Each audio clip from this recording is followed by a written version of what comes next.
లేదు ఎవరు చేయించలేదంటే రాసేయండి, రికార్డ్ చేయండి, దాన్ని విడుదల చేయండి. పిఆర్సీ కమిటీ చైర్మన్ పోయి చెప్పాడు, ఇదిగో సభ్యులు వచ్చి సమయంలో ఇది మాట్లాడారు, ఇది తప్పు అని చెప్పండి. ఇప్పుడు మమ్మల్ని కదా ప్రజలు ఆక్షేపిస్తారు. చెప్పండి, తప్పేముంది?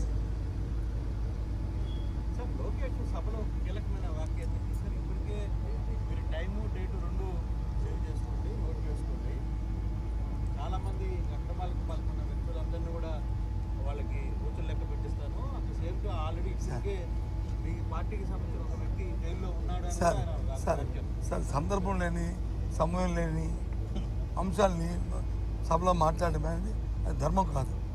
అయినప్పటికీ కూడా ఇన్స్పైట్ ఆఫ్ దానికి కూడా మేము సమాధానం చెప్పాం. ఏ ఎంక్వైరీ అయినా నిష్పక్షపాతంగా చేసుకోండి, ఎవరైనా తప్పు చేస్తే వాళ్ళ మీద చర్యలు తీసుకోండి. మాకు అభ్యర్థి నేను చెప్పాను, దట్ ఇస్ రికార్డ్. యాక్చువల్గా ఆయన మాట్లాడకూడదు, ఒక గౌరవమైన మంత్రి ఆ మాటలు మాట్లాడకూడదు. సరే మాట్లాడారు, తెలుసో తెలియకో మేము చెప్పాం కదా, చేసుకొని చెప్పాం కదా, ఇప్పుడు కూడా చెప్తున్నాం కదా, తప్పేముంది? ఇప్పుడు మేము చేయొద్దు, లాభం లేదంటే ఊరుకుంటుందా ప్రభుత్వం? తప్పు జరిగితే ఊరుకుంటే అది సమర్థమైన ప్రభుత్వమా? కాదు కదా, సమర్థమైన ప్రభుత్వం కాదు కదా. చిన్న ఎగ్జాంపుల్ మీకు చెప్తానండి, ప్రభుత్వం దాని పనితీరు ఎలా ఉందో. మొన్న గ్రూప్ 2 పరీక్షలు జరిగినాయి. వాళ్ళందరూ రోస్టర్ పాయింట్ మీద వాళ్ళు యాక్టివేట్ చేస్తున్నారు.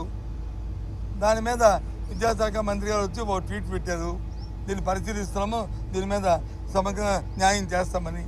సరే, అవకాశం ఉందో సెకండరీ పక్కన పెట్టండి.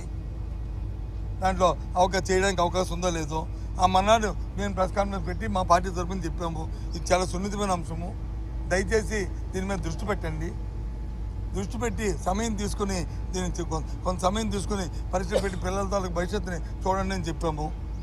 వెంటనే ఆ సేమ్ నెక్స్ట్ డే ముఖ్యమంత్రి గారి కార్యాలయం నుంచి ఒక లేఖ రాశారు. వాళ్ళు సమీక్ష చేసుకొని ఏమని, ఈ ఎగ్జామ్స్ వచ్చి మీరు చేసి ఎగ్జామ్ చేసి పొడిగించండి, దీని టైం పొడిగించండి అని. వాళ్ళు ఖాతరు చేయలేదని చెప్పి మళ్ళీ లీక్ ఇచ్చారు. ఏమనుకోవాలి దీన్ని ఏ విధంగా ఈ ప్రభుత్వం సమర్థనీయ ప్రభుత్వం అలా లేకపోతే ఏ భాషను వాడాలా? ఇంకేదైనా భాష వాడితే చూసారా మమ్మల్ని ఎంత కఠినంగా మాట్లాడారు అని అంటారు.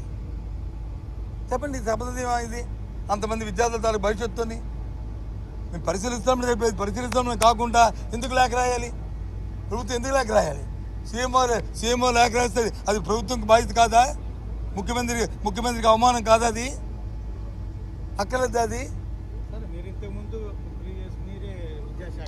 సార్ చెప్పండి. అవును, నేను నా ప్రెస్ మీట్ మీరు తీసుకోండి. నేను చెప్పాను, మేము గ్రూప్ 2 ఎగ్జామ్ పెట్టినప్పుడు ఈ అంశం మా దృష్టికి రాలేదు. అందుకు ప్రిలిమినరీ పరీక్ష ఎగ్జామ్ పెట్టాము. ఇప్పుడు మెయిన్స్ వస్తున్నాయి. ఇప్పుడు ఈ అంశం తెర మీదకి వచ్చింది. దీని మీద న్యాయస్థానంలో వాద్యాలు ఉన్నాయి. దయచేసి సున్నితమైన సమస్యని పరిశీలించండి అని చెప్పాను. ఇది మంచి, ఇది చెడు అని నేనేమి ఎక్కడ మాట్లాడలే. కొద్దిగా ఇండెక్ట్ అయ్యి లోతుగా పరిశీలించి దాన్ని టేక్ కాల్.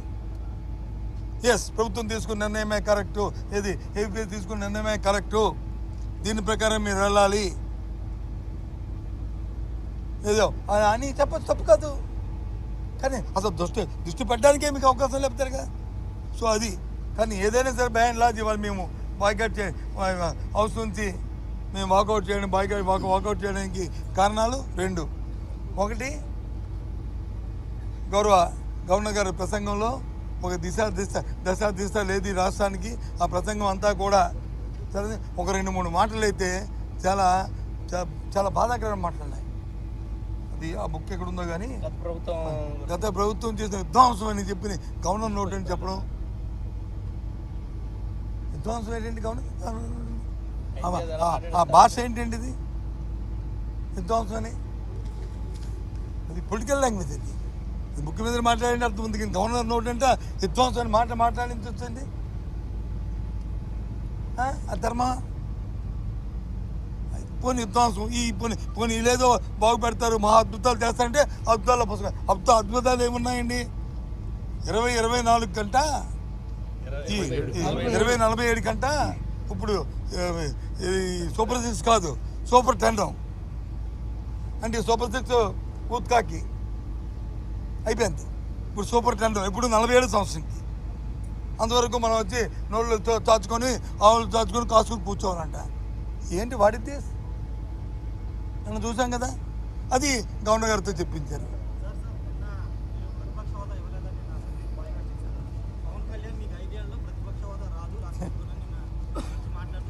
సార్ సార్ ఇక్కడ పాపం ఆయనకి రాజకీయ అవగాహన ఉండి మాట్లాడారు, లేదు ఆవేశంతో మాట్లాడారు,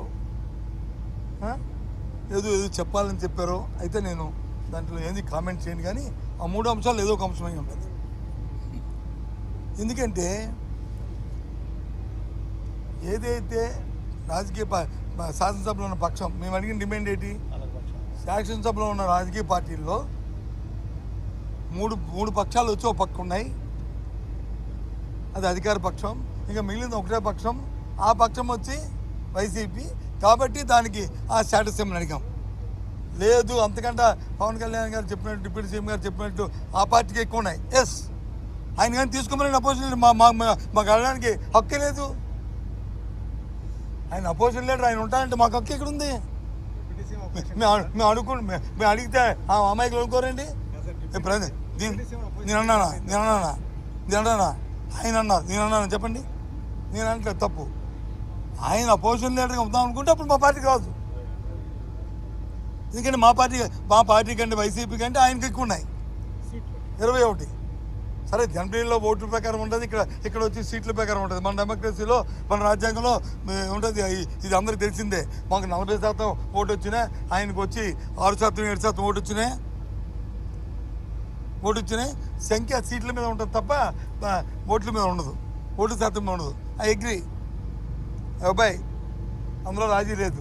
కానీ రెండో పక్షం ఏదైతే ఉంది, రెండో మాట, అది మేము మాకు ఎక్కువ ఉన్నాయి, ఎవరి వస్తే మాకు వస్తుంది అనే మాట అర్థం వచ్చేటట్లు మాట్లాడితే ఎస్ వాళ్ళకే వస్తుంది, తీసుకోమని నేను అడుగుతాను. నువ్వుతానా? వాళ్ళు ఉంటే మేము అడగడానికి అడిగితే మీరే మా మొక్క మీద ఏంటయ్యా ఏం పోయింది అంటారన్నారు మీరు. ఏం చెప్పండి, నువ్వు అడిగారు కాబట్టి చెప్తున్నాను. నేను నా అంతా నేను చెప్పలే.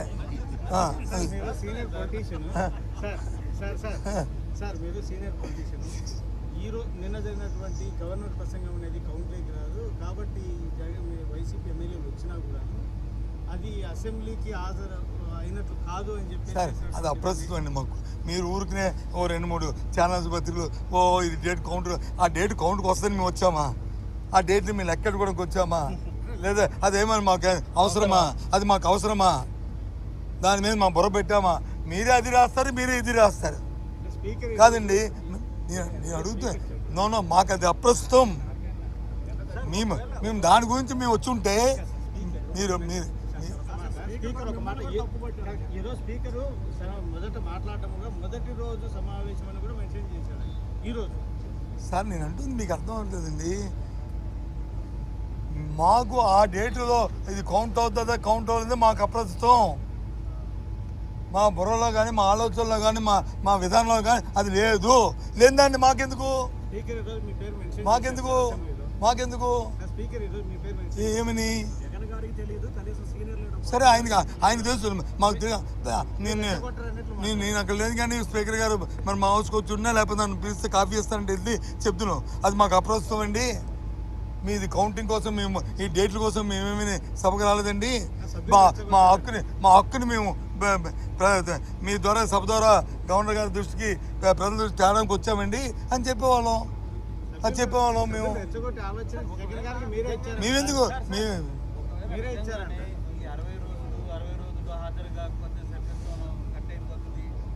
నిజంగానే మీ ఎమ్మెల్యేలు రాకుండా అదే యాంగిల్లో కానీ కట్ అయితే మీరు బై-ఎలక్షన్ పడని సిద్ధంగా ఉన్నారా? సరే, అప్పుడు అది కాదండి, ఎంత అమాయకమైన ప్రశ్నలు వేస్తారండి. మాది రాజకీయ పార్టీ అండి. రాజకీయ పార్టీ అన్ని అంశాలకి అన్నిటికీ తయారుగా ఉంటుంది. మేమేమి సాధువులం కాదు, మేమేమి తపస్సు చేసుకోవడానికి మేము వెళ్ళి ఋషులం కాదు. మేము రాజకీయాలు ఉన్నవాళ్ళం. మేము రాజకీయాల్లో సందర్భం బట్టి, సమయాన్ని బట్టి ఈ అంశం మీద అంశాన్ని మేము తయారుగా ఉంటాం. దాని గురించి మనకు డిస్కస్ చేసుకోవడం ఎందుకు? ఓకేనా? సరే ఇగో ఎవరైనా సరే లీడరు నాయకత్వం వహించిన వాళ్ళు రెచ్చగొడితే చంద్రబాబు నాయుడుకి వచ్చి నిన్న అది ఈ లేఖ తప్పు రాజండి ఆయన తప్పుతో పట్టించారా చెప్పండి.